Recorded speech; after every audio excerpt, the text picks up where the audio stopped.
నేను గడిచిన 10 సంవత్సరాలు రాజకీయం మొదలైన నుంచి నిన్న మీటింగు ఈరోజు మీటింగు నా ప్రమేయం లేకుండా నేను ఎక్కడ ఇన్వాల్వ్ అవ్వకుండా ఎవరికి చెప్పకుండా ఈ కార్యక్రమానికి నిన్న లక్ష్మీపేట కానీ ఇక్కడ కానీ పెద్ద ఎత్తున కాంగ్రెస్ పార్టీ కార్యకర్తలు నాయకులు తరలి రావడం చూస్తే నిజంగా చాలా సంతోషంగా అనిపించింది. ఎందుకంటే ఒక పార్టీ వానికి ఒక పదవి వస్తే ఏ లెక్కన కార్యకర్తల నుంచి స్పందన వస్తుంది, ఏ లెక్కన కార్యకర్తలు పూర్తి సామర్థ్యంతో పనిచేస్తున్నదానికి నిన్నటి జరిగిన లక్ష్మీపేట సభ కానీ ఈరోజు జరిగిన మంత్రాల సభ కానీ పూర్తి నిదర్శనం. ప్రతి మీటింగ్లో ఇద్దరు వాళ్ళకి వీళ్ళకి చెప్పదు. ఈసారి ఇక్కడ ఎవరికి నిన్న చెప్పాలో ఈరోజు చెప్పాలి. ఎవరికి వాళ్ళు స్వచ్ఛతకు వచ్చారో వాళ్ళందరికీ మరొకసారి పూర్తి వేదిక ద్వారా మీ అందరికీ చెప్తున్నా, ఎవ్వరు కూడా ఇబ్బంది పడాల్సిన పని లేదు. ప్రతి కార్యకర్త గడిచిన 10 సంవత్సరాలు చేసిన కాడి నుంచి మంచిగా కార్యకర్తలు మంత్రాలు యోగ ఉమ్మడి జిల్లా కూడా చాలా చేసి ఉమ్మడి జిల్లా సరే వాళ్ళు కూడా ఎక్కడికి అవకాశం చేస్తే కానీ మంచిర్యాల నియోజకవర్గం ప్రతి కార్యకర్తకు సమ్మతి స్థానం వాళ్ళ స్థాయికి తగ్గట్టు వాళ్ళ అవకాశాన్ని బట్టి పరిస్థితులను బట్టి రిజర్వేషన్ బట్టి సామాజిక సమీకరణను బట్టి ప్రతి ఒక్కరికి ప్రభుత్వం ద్వారా ఎవరైతే ఎన్నికలను పోటీ చేయలేకపోయారో ఎన్నికల పోటీ చేసేందుకు అవకాశం రాలేదో వాళ్ళందరికీ కూడా ప్రత్యేకంగా ఖచ్చితంగా ప్రతి ఒక్కరు దృష్టిలో పెట్టుకొని అందరికీ నామినేటెడ్ పదవులు వస్తాయి. ఏ రకమైన ఇబ్బంది అవసరం ఇంకా 2.5 సంవత్సరాలు ఉన్నది. ఇవాళ మార్కెట్ కమిటీ గురించి మాట్లాడేది మొట్టమొదటిసారి ఈ రాష్ట్రంలో, రెండోసారి ఒక టైం ఒక కమిటీ 10 కాలం పూర్తి చేసుకొని రెండో కమిటీ 10 కాలం చేసి ఇవాళ మళ్ళీ చెప్తున్నాం. ఇవాళ ఈరోజు జూలై 26 రోజు మళ్ళా 2028 జూలై 30 లోపల 31 నాడు మూడో టర్మ్ కూడా మూడో కమిటీ కూడా మళ్ళీ ఒక్కసారి ప్రమాణం చేస్తారు. ఒక్కసారి ప్రమాణ స్వీకారం చేసిన కాంగ్రెస్ పార్టీ ఇంకో 10 ఏళ్ళు అధికారం అనేది సందేహం లేదు. ఏదైనా పరిస్థితి జరిగినా కూడా ఒక్కసారి కమిటీ అపాయింట్ అయిన తర్వాత తీసేసే అభ్యర్థి ప్రభుత్వానికి లేదు. సో మార్చి ఇంకొక టర్మ్ కూడా వస్తుంది, ఇబ్బంది లేదు. ఈ 2 సార్లు కలిపి 24 45 మంది అయిపోయారు. మళ్ళీ ఇంకొక 24 మంది వస్తారు. 36 మంది 72 మంది అయిపోతారు.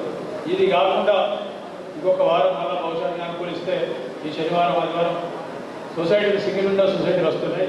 దాన్ని కూడా మన జిల్లా మన నియోజకవర్గంలో 8 ఉన్నాయి. దాదాపు 96 నుంచి 100 మంది బహుశా శనివారం ఆదివారం వాళ్ళు కూడా బాధ్యతలు తీసుకుంటారు. సొసైటీ సింగిల్ విండో సొసైటీ వాళ్ళు ఆ తర్వాత ఒక 2 వారాలు 3 వారాలు పోతే టెంపుల్ కమిటీ వస్తుంది. లక్ష్మీ మన విశ్వనాథ కమిటీ కానీ గూడెం కమిటీ కానీ లేకపోతే సాయిబాబా టెంపుల్ కమిటీ కానీ ఇట్లా ఇంకో 4 కమిటీలు ఉన్నాయి.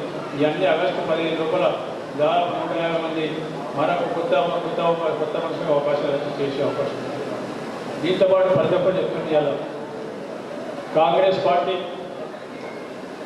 గురించి మాట్లాడినప్పుడు మంచిర్యాల నియోజకవర్గం కానీ మంచిర్యాల జిల్లా కానీ అంటే ఎన్నికల కన్నా ముందు నేను చెప్పేది, ఎన్నికల కన్నా ముందు గడిచిన 5-6 సంవత్సరాలు పార్టీ పూర్తి ఏ రకమైన అంటే బయటకు వచ్చి జెండా పట్టుకుంటే టీఆర్ఎస్ కేసులు పెడతారనో భయపడితే ఏమవుతుందని జైల్లోకి పంపుతారని భయపడి జెండా పట్టి తరపున భయపడిన రోజులలో మంచిర్యాల కార్యకర్తలు మంచిర్యాల నాయకులు ప్రతి ఒక్కరు ముందుకు వచ్చి ఏదైనా కానీ జైల్లోకి వేరే మంచిదే, కేసులు పెట్టుకుందాం మంచిదే, మన పోలీసులు కొట్టిదా మంచిదే, కానీ మేము మాత్రం ఎందుకో తగ్గలేదు, జెండా మేము మోస్తామని చెప్పి దాదాపు మంచిర్యాల నియోజకవర్గం మంచిర్యాల జిల్లా నుంచి ఒక 10,000 మంది కార్యకర్తలు ముందుకు వస్తే ఆ రోజు ఇందిరావెల్లి మీటింగ్ మంచిర్యాల జిల్లాను పునాదిగా చేసుకొని ఇందిరావెల్లి మీటింగ్కు మిగతా ఉమ్మడి జిల్లాలు అంతా సహకరించి ఉమ్మడి జిల్లా నుంచి ఎక్కడికి వచ్చిందో గుట్టలకి వెళ్ళి చెట్లకి వెళ్ళి నడుచుకుంటూ ఆ డాక్టర్లకి అన్ని విధాలు వచ్చి ఆ కార్యక్రమాన్ని విజయవంతం చేసిండ్రు.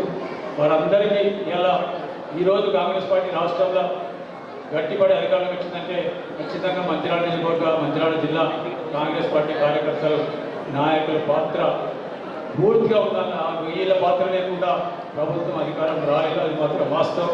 నన్ను ఎవరు ఒప్పుకున్నప్పుడు ఇది వాస్తవం.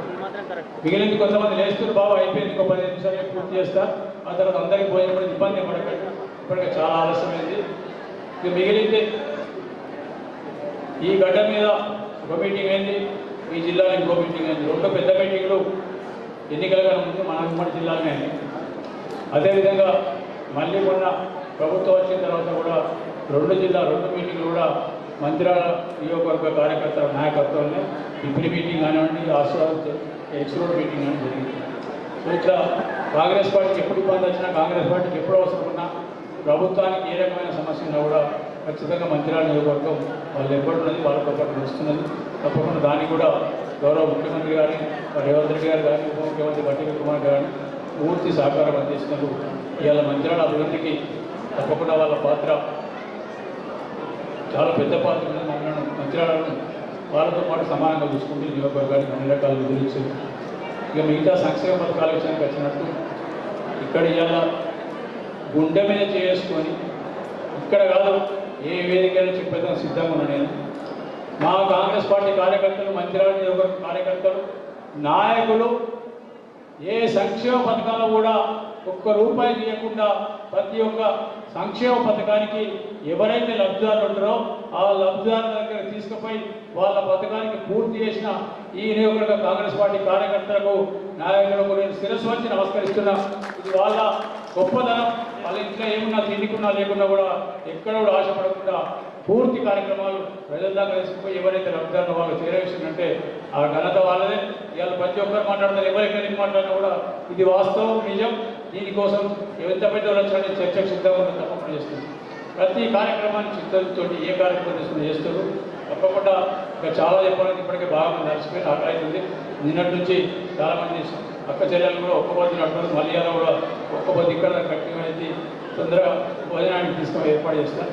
మళ్ళీ అవకాశం మళ్ళీ శనివారం, మళ్ళీ ఆదివారం, మళ్ళీ సొసైటీ ఉంది కాబట్టి మళ్ళీ మాట్లాడేటప్పుడు తొందరగా ఇబ్బంది ఏం లేదు. మీతో ఎప్పుడు ఎంత ఎక్కువ మాట్లాడినా, ఎంతసేపు కలిసినా కూడా హైదరాబాద్ పోయినా, ఢిల్లీకి ఎక్కడ ఉన్నా కూడా ఇక్కడ మాత్రం నా తలకాయలో కానీ గుండెలో మాత్రం మంత్రాలే ఉంటుంది. హాస్పిటల్ నుండి కూడా మంత్రాల గురించి ఆలోచించుకుంటున్నాను. తప్పకుండా దానికి సహకరించిన మీ అందరికీ మరొకసారి పేరు పేరున ధన్యవాదాలు, కృతజ్ఞతలు తెలియజేస్తూ ఈ ఏదైతే పట్టుదలతోటి పట్టిన జెండా విడవకుండా, నమ్ముకున్న సిద్ధాంతాన్ని మరవకుండా, పార్టీని విడిచిపెట్టకుండా పార్టీని పటిష్టం చేస్తూ, పునాదిరాలు వేసి పునాది పెట్టి పార్టీని పటిష్టం చేస్తూ ముందుకు సాగిన ప్రతి ఒక్క కార్యకర్తకు, ప్రతి అన్నలకు, ప్రతి తమ్మునికి, ప్రతి అక్కకు, ప్రతి చెల్లెకు, ఈ నియోజకవర్గంలో ప్రతి ఒక్కరికి శిరస్సు వచ్చి నమస్కరిస్తున్నాను. తప్పకుండా మీ రుణం తెచ్చుకునే అవకాశం నాకు ఇచ్చారు. తప్పకుండా నేను భూమి మీద ఉన్నప్పుడే ప్రతి ఒక్కరి రుణం పూర్తి చెల్లించి నేను నాకు చేసిన దానికి తిరిగి రుణం తెచ్చుకున్నాక నేను ఈ భూమిని విడిచిపెట్టే ప్రసక్తే లేదు. మరొకసారి ఈ వేదిక సాక్షి ఇస్తున్నా. ఖచ్చితంగా ప్రతి ఒక్కరికి, కొందరికి పదవులు వెనుకొస్తాయి, కొందరికి ముందు వస్తాయి, కొందరికి సామాజిక సర్వకారులు వెనుక ముందు అయితే కానీ ప్రతి ఒక్కరికి పదవులు రావడం ఖాయం. ఆ పదవి రాకుండా ఆ దేవుడితోనే కొట్లాడే పదవి తీసుకొస్తా కానీ వెనుకపోయే ప్రసక్తే లేదు. అది ఎవరు ఊరిలో ఇబ్బంది పడాల్సిన ఎవరికి నష్టం జరిగితే ఖచ్చితంగా న్యాయం జరుగుతుంది, లాభం జరుగుతుంది. తప్పకుండా నా చెప్తూ మీ అందరికీ మరొకసారి వస్తూ సెలవు. జై